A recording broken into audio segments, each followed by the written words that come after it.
দেশ বিদেশের প্রাচীন নানা ধরনের মুদ্রা দেখতে চান কিংবা 25-30 প্রজাতির শঙ্খ, বিশাল আকৃতির ঝিনুক, কয়েক প্রজাতির প্রবাল বা নিজের জেলায় ইতিহাস বিজড়িত অজানা তথ্য জানতে চান?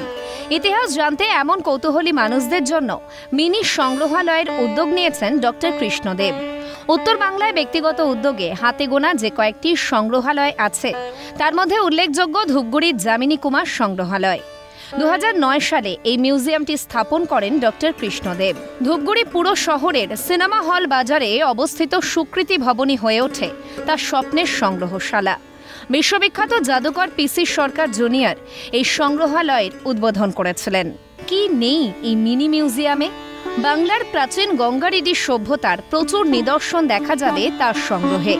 রয়েছে বিশ্বের 180টি দেশের কয়েন ও কারেন্সি। কুষাণ যুগ থেকে শুরু করে ভারতের বিভিন্ন যুগের বিভিন্ন শাসকদের মুদ্রা, রক ও মিনারেলের এক বিপুল সংগ্রহের পাশাপাশি রয়েছে বেশ কিছু ফসিল। কেবল মুদ্রা নয়, এখানে এলে দেখতে পাবেন 25-30 প্রজাতির শঙ্খ, বিশাল আকৃতির ঝিনুক, কয়েক প্রজাতির প্রবাল। ডক্টর কৃষ্ণদেবের নিজের হাতে তৈরি কাটুম কুটুম মাটির মডেল।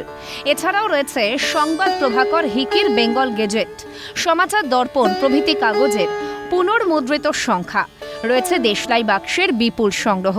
লাসার বৌদ্ধ মঠের ভৈরবের একটি অসাধারণ মুখোশ, যেটি বিখ্যাত একটি বাংলার গোয়েন্দা সিনেমাতেও ব্যবহার হয়েছিল।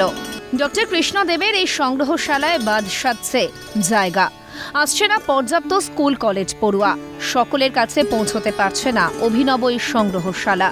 মনে অনেক দুঃখ নিয়ে জানিয়েছেন, প্রচুর জায়গা প্রয়োজন, অন্তত 10-12টা রুম হলে আমার সংগ্রহে যা আছে সেগুলো ডিসপ্লে করা সম্ভব। শুধু রুম নয়, সে সঙ্গে এগুলো সংরক্ষণ করবার উপযুক্ত পরিকাঠামো প্রয়োজন। তার মধ্যে থেকেই আমি আমার সামর্থ্য অনুসারে এগুলোকে রক্ষণাবেক্ষণ করছি, কিন্তু কতদিন এভাবে ধরে রাখতে পারবো তা আমি জানি না। এই মিউজিয়ামের গড়ার মূল উদ্দেশ্য ছিল বিভিন্ন যুগের ভারতীয় শিল্প সামগ্রীর সংগ্রহ ও সংরক্ষণ করা।